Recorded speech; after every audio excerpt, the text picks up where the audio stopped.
quality in the team. It's the right side that's scary, though, for them, because Berardi has been injured, like you said, but even Volpato, so the backup. They tried in something else against Juventus last week, didn't work out, so now he's putting Fadera.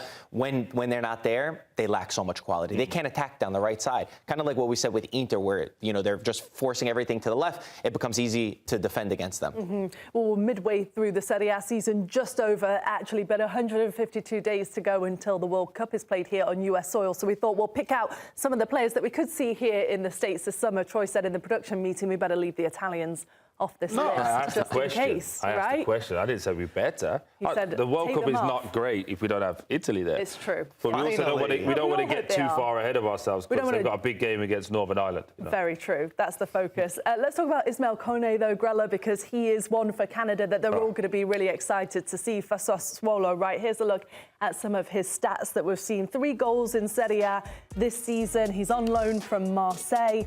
9 assists he's had in 13 goals. You were just saying how much praise you've given him. What do you like about him so much? Yeah, for Canada, he's going to play for Jesse Marsch. I played for Jesse, and you've got to be on both sides of the football. You have to defend, you have to attack, you have to be good on the football, you have to understand risk-reward, you've got to be able to tackle. He does all that. That's why he's in that midfield position. He can tuck inside and become a center midfielder. He can go out wide and become a 1v1 guy. He can go box to box, big engine on him. So he has all the things that make you a very good modern-day midfielder. I think as well, it's a big year for him. Obviously, he was at Watford, so I kept an eye on him as well. But he's bounced around since he left because he can't seem to be consistent for a long enough time.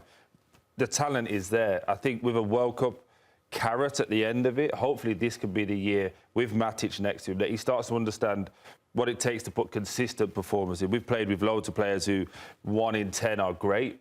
If he wants to be the player that we all believe he can because of his talent, he has to do it week in, week out. And this is a massive year for him. It feels like that for a lot of players, doesn't it? Everybody's kind of wants to have some stability heading into the summer because it's such a big summer. You were just talking about Jesse Marsch. Grella, by the way, his season stats, we mentioned 3 goals, 11 chances created. Sassuolo's doing pretty well in the table as well. We'll talk about that in the next segment. But Jesse Marsch is living in Italy, so he has a great chance to kind of travel around and see some of these players up front and personal. Excellent matches from both Johnny and Ismaël. It's amazing to see our players establishing themselves in new environments. All great preparation for next summer.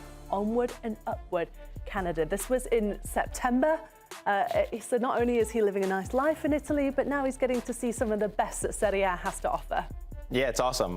We had spoken to Jesse, and he, goes out to eat great dinners in Italy. Of course, he was living there for a while. But I think the interesting thing with Koné, tactically, how he fits into the Sassuolo, and I wonder how that's going to look for Canada at the World Cup. Since they play the 4-3-3, Grosso's system is all about the wingers. So the wingers give you the width. Loriente and Berardi, usually, that's where Koné could find those pockets in the midfield. He's very good at the late runs. He has that space, that opportunity to get towards goal. That's what's been the most impressive thing to me, because when they go wide, he could tuck in. So I wonder if Canada utilizes that going into the World Cup. I think he's got tons of quality, and I think the upside is there for him.